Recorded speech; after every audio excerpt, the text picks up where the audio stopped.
My husband left me for his rich boss. 5 years later, he knocked on my door begging. My name is Sarah Mitchell, and 5 years ago, my husband looked me in the eyes and said something I'll never forget. You'll never be enough for the life I want. Then he packed his bags, kissed another woman goodbye in front of me, and walked out of our apartment without looking back. That woman wasn't just anyone. She was his millionaire CEO. At that moment, I believed my life was over. I had no idea. It was only beginning. When I met Jason, neither of us had much. We rented a tiny apartment over a bakery in Chicago. Every morning, the smell of fresh bread drifted through our windows. We used to laugh about how one day we'd own a beautiful house. He promised we'd build everything together. I believed every word. For 7 years, I stood beside him. When he lost his first job, I worked double shifts as a nurse. When he wanted to start his MBA, I paid most of the bills. When his father got sick, I helped care for him like he was my own family. I never kept score. Because that's what marriage meant to me. Sacrifice. Loyalty. Love. Then Jason got promoted. He started working directly under the company's CEO, Victoria Lawson. She was elegant. Confident. Rich. She drove a black Bentley. Owned 3 vacation homes. And wore watches that cost more than our yearly rent. At first, Jason couldn't stop talking about her. She's brilliant. She built the company from nothing. I want to be like her someday. I was proud of him. Until he stopped coming home on time. Late meetings became overnight business trips.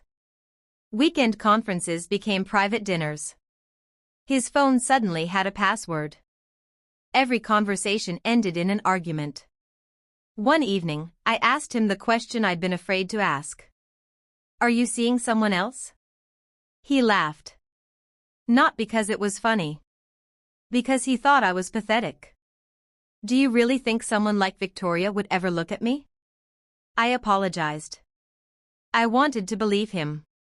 2 weeks later, I found the hotel receipt. A luxury suite. 1 room. 2 guests. The dates matched one of his business trips. When I confronted him, he didn't even deny it.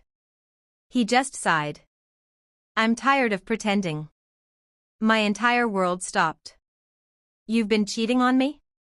He nodded. I'm in love with Victoria. I couldn't breathe. What about us? There is no us anymore. What about everything we've built? He looked around our tiny apartment.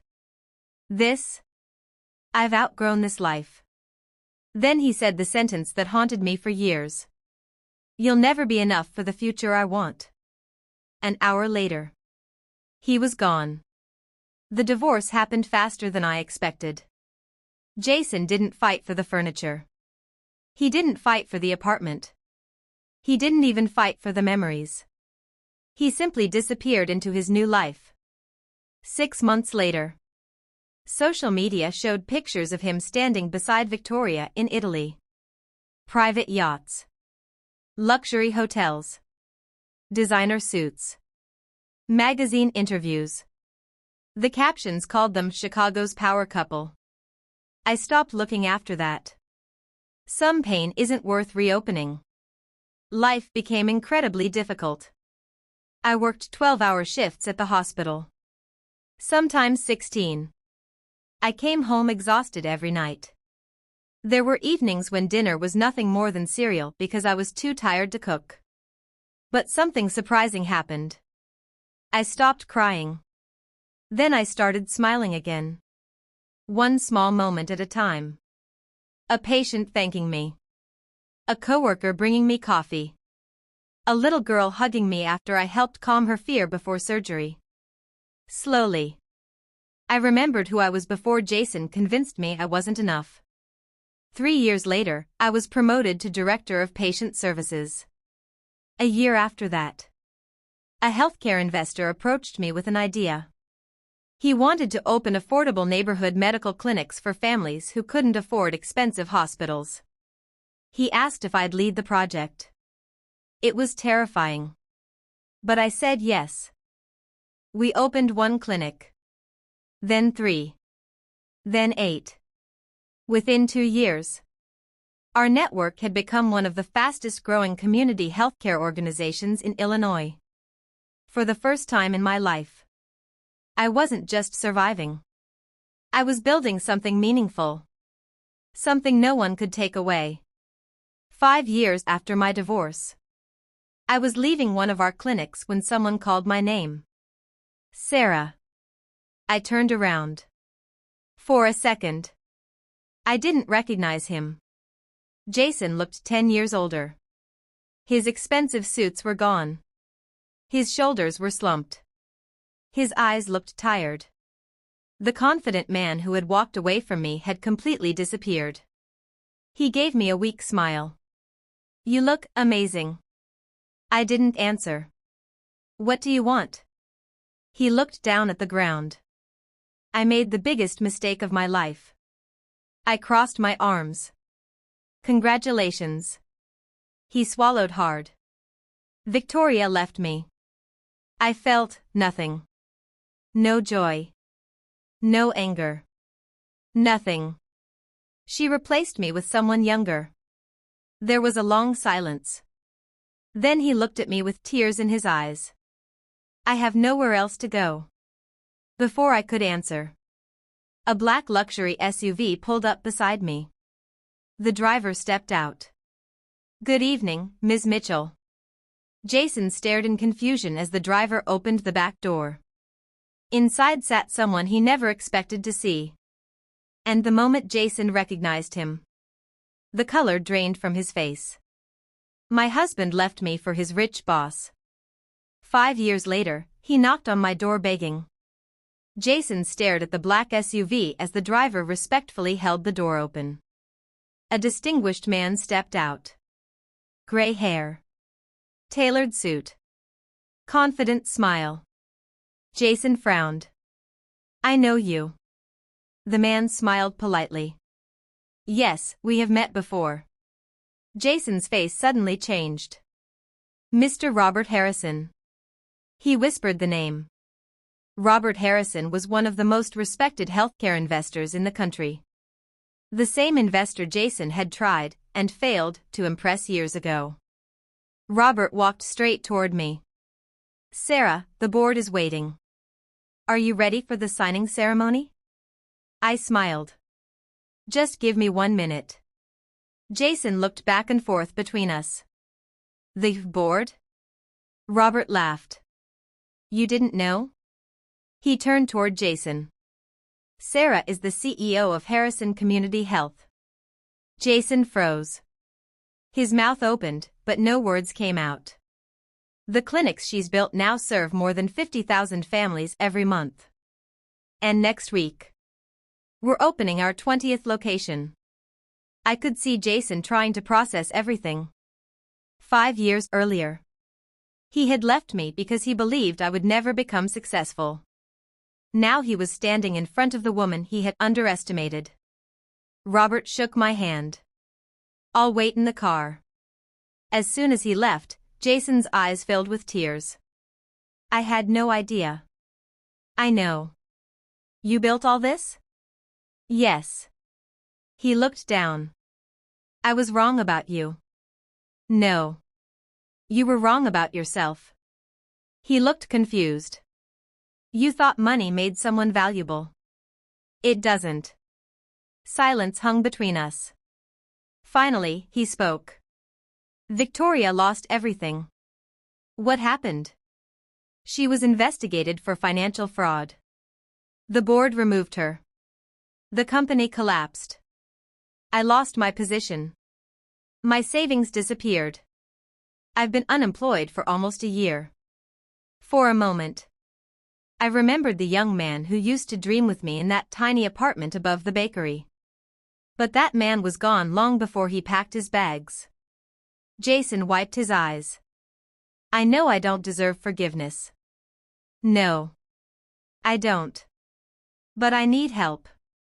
My apartment is gone. My car was repossessed. I've been sleeping in cheap motels. He hesitated. Could you loan me some money? 5 years ago, I would have said yes without thinking. Now, I had learned something important. Helping someone and rescuing someone are not the same thing. I opened my purse. Jason's eyes filled with hope. Instead of writing a check, I handed him a business card. He looked disappointed.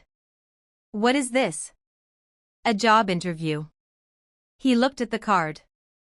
It belonged to one of our community clinics. They need an office administrator. He looked back at me.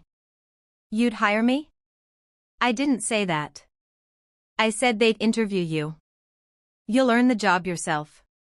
I won't give you money. But I'll give you an opportunity. He stared at the card for several seconds. Then, he began crying. Real tears. Not because he wanted sympathy. Because for the first time, someone had shown him kindness he hadn't earned. I'm sorry, Sarah. I know. I should have believed in you. You should have respected me. They're not the same thing. He nodded slowly. You deserved better. I smiled sadly. Yes. I did. The driver stepped out again. Miss Mitchell, we're running late. I nodded. As I walked toward the SUV, Jason called my name one last time. I turned around. Thank you. I smiled politely. I hope you rebuild your life. But this time, build it with honesty. Then I got into the SUV. As we drove away, I looked through the window. Jason was still standing there, holding nothing except a business card. And, perhaps for the first time in his life, a chance to start over. A week later, I heard he had attended the interview. He didn't mention our past. He didn't ask for special treatment. He answered every question honestly. The clinic manager hired him. Not because he had once worn expensive suits, but because he was willing to begin again. Months later, I received a handwritten letter. It read, Sarah, you once believed in me when I didn't deserve it. Then you gave me something even more valuable, a chance to become a better man. I don't expect forgiveness. I simply wanted you to know. I'm finally becoming the person you always believed I could be. I folded the letter and placed it inside my desk drawer.